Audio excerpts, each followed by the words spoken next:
Assalamualaikum warahmatullahi wabarakatuh. Perkenalkan, nama saya Monica Alexa Vega Putri Agustin dari D3 Akuntansi kelas 3C dengan NIM 2432090075. Nah, di sini saya dari kelompok 3 terkait artikel populer. Nah, nantinya di sini saya akan mempresentasikan mengenai artikel populer itu sendiri dan contoh dari artikel populer tersebut. Langsung saja. Yang pertama, kita bahas dulu apa itu artikel populer. Nah, artikel populer itu sebenarnya bentuk tulisan yang tujuannya menyampaikan informasi ke masyarakat luas dengan cara yang ringan. Jadi, bukan tulisan yang kaku atau formal seperti jurnal ilmiah.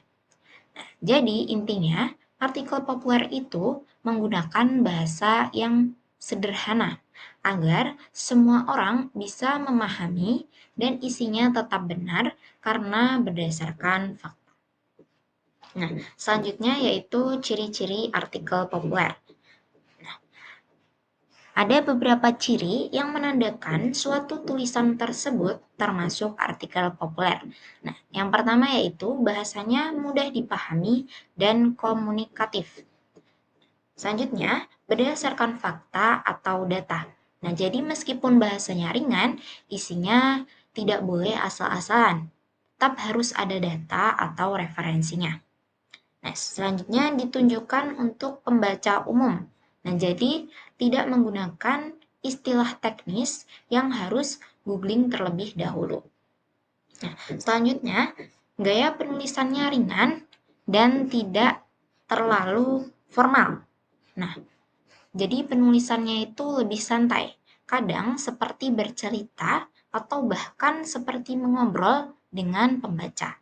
Nah, selanjutnya yaitu strukturnya fleksibel. Nah, jadi tidak seketat jurnal yang harus ada metode, hasil, dan lain sebagainya. Nah, selanjutnya yang terakhir yaitu boleh menggunakan opini. Jadi boleh mengandung opini penulis, tetapi harus logis dan berdasarkan fakta. Nah, selanjutnya yaitu struktur artikel populer. Nah, artikel populer mempunyai struktur yang sederhana dan mudah diikuti. Jadi yang pertama yaitu judul. Nah, judulnya itu harus menarik, singkat, dan menggambarkan isi. Nah, selanjutnya yang kedua pendahuluan atau lead.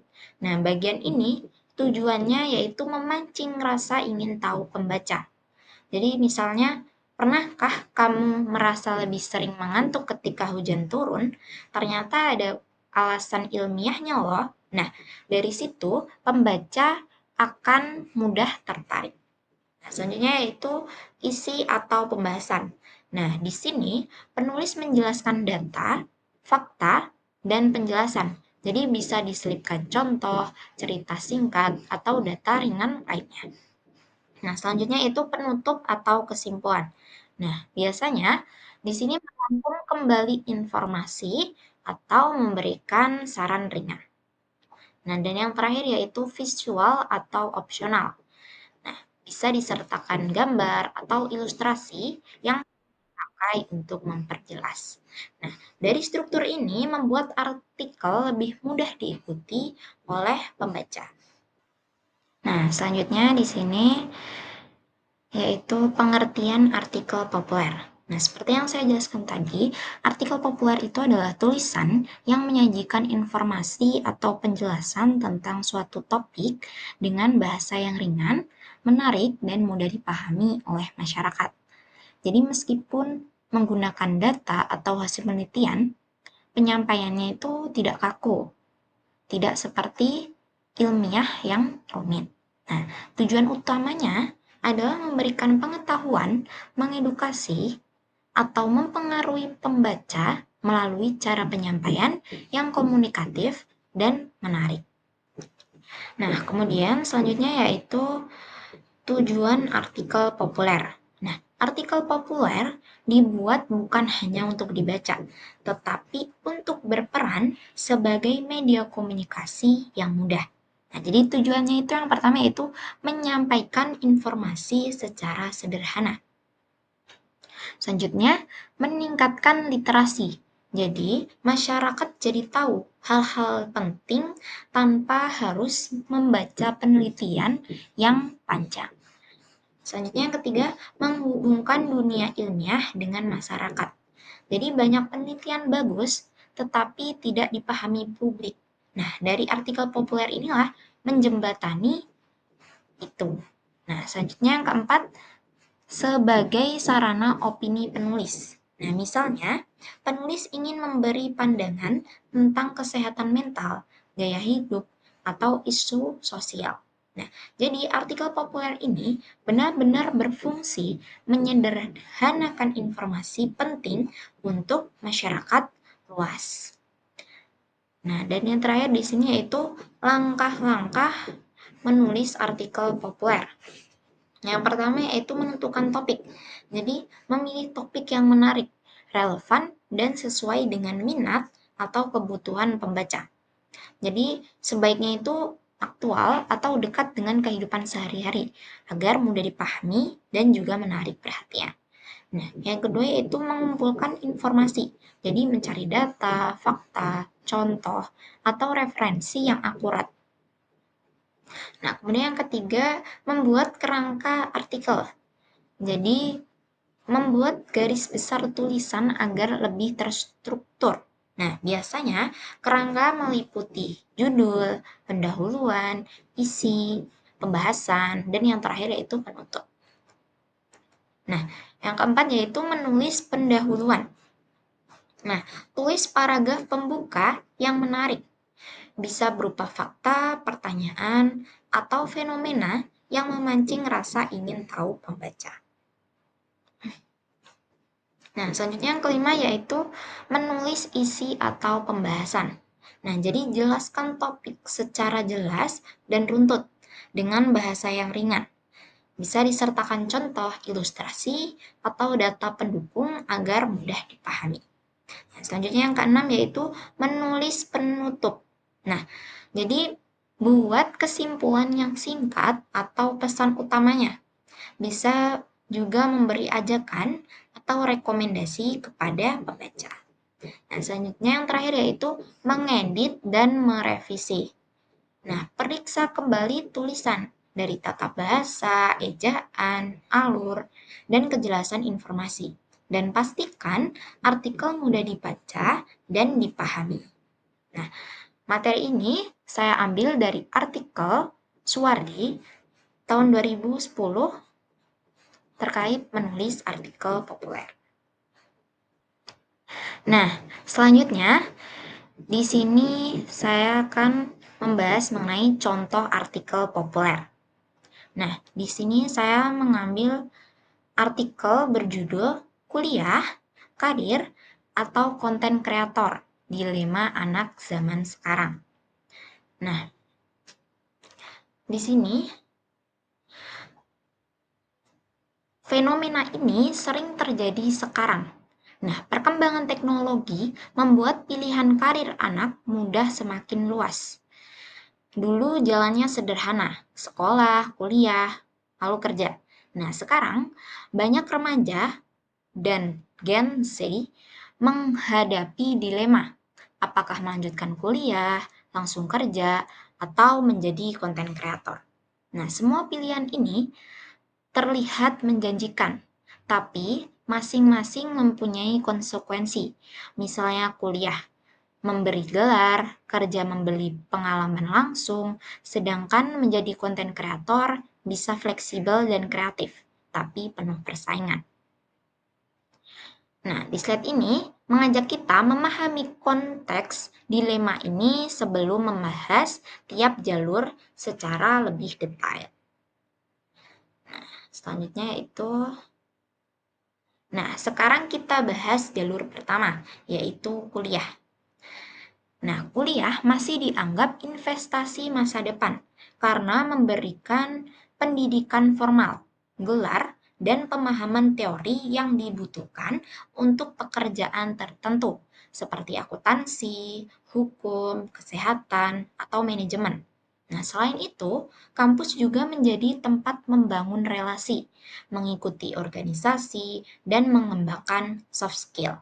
Nah, namun kuliah juga mempunyai tantangan.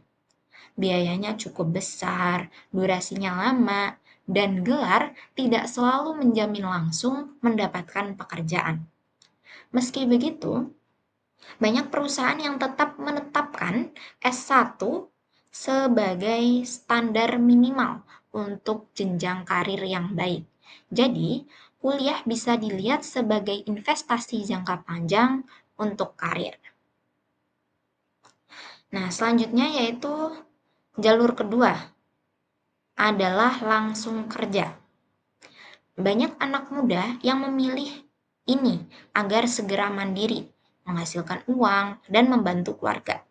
Nah, dunia kerja memberikan pengalaman nyata yang seringkali lebih cepat dipahami dibanding teori di kelas. Nah, tapi jalur ini juga mempunyai keterbatasan.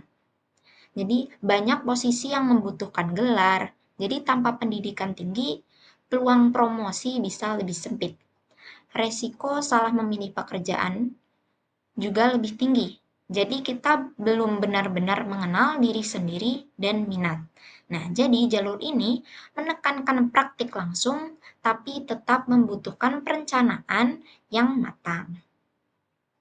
Nah, selanjutnya yaitu jalur ketiga yang semakin populer adalah menjadi content creator. Nah, profesi ini sering menarik karena fleksibel, kreatif, dan punya potensi penghasilan besar melalui endorsement, AdSense, atau kolaborasi dengan brand. Nah, media sosial yang sudah menjadi bagian dari kehidupan sehari-hari membuat jalur ini terasa dekat dan mudah diakses. Nah, tapi kenyataannya menjadi konten kreator tidak semudah yang dilihat. Jadi, persaingannya ketat, algoritma platform sering berubah, dan konsistensi sangat dibutuhkan. Nah, banyak konten kreator pemula belum menghasilkan apa-apa selama beberapa bulan. Nah, selain itu, profesi ini menuntut keterampilan editing, storytelling, personal branding, dan komunikasi publik. Nah, jadi ini jalur yang menjanjikan tapi penuh tantangan. Nah, selanjutnya di sini cara menentukan pilihan yang tepat. Nah, bagaimana menentukan pilihan tepat? Nah, tidak ada jalur yang paling benar, karena masing-masing mempunyai kelebihan dan kekurangan. Yang terpenting adalah menyesuaikan dengan diri sendiri. Nah, ada beberapa langkah praktis. Yang pertama yaitu kenali kemampuan dan tujuan pribadi. Jadi, apakah nyaman belajar teori di kampus, praktik langsung kerja, atau berkarya kreatif sebagai konten kreator. Nah, selanjutnya yang kedua, eksplorasi terlebih dahulu. Jadi, coba magang, ikut proyek kecil, atau mulai membuat konten sederhana untuk memahami minat asli. Nah, dan yang terakhir yaitu gabungkan jika perlu. Jadi, banyak anak muda zaman sekarang kuliah sambil kerja atau kuliah sambil membuat konten. Jadi, lebih fleksibel menjadi keunggulan generasi sekarang. Nah, intinya jangan terburu-buru memilih, kenali diri, dan cobalah beberapa opsi terlebih dahulu. Nah, materi ini saya ambil dari artikel ayobandung.com tahun 2023, kuliah atau kerja, ini pertimbangannya, dan RRI tahun 2023, era digital dan minat anak muda menjadi konten kreator. Nah, selanjutnya yaitu yang terakhir, kesimpulan. Nah, kesimpulannya, artikel populer itu penting karena mampu membuat informasi yang rumit menjadi lebih mudah dipahami. Nah, hal ini juga terlihat dari artikel tentang pilihan karir, di mana kita belajar bahwa kuliah, kerja, ataupun menjadi konten kreator punya kelebihan dan kekurangan masing-masing. Tidak ada pilihan, yang penting benar untuk semua orang. Yang terbaik adalah jalur yang sesuai dengan minat, tujuan, dan kemampuan kita sendiri. Nah, artikel populer membantu menyampaikan hal ini dengan jelas, sehingga pembaca lebih mudah memahami isu karir anak muda. Cukup sekian penyampaian dari saya. Wassalamualaikum warahmatullahi wabarakatuh.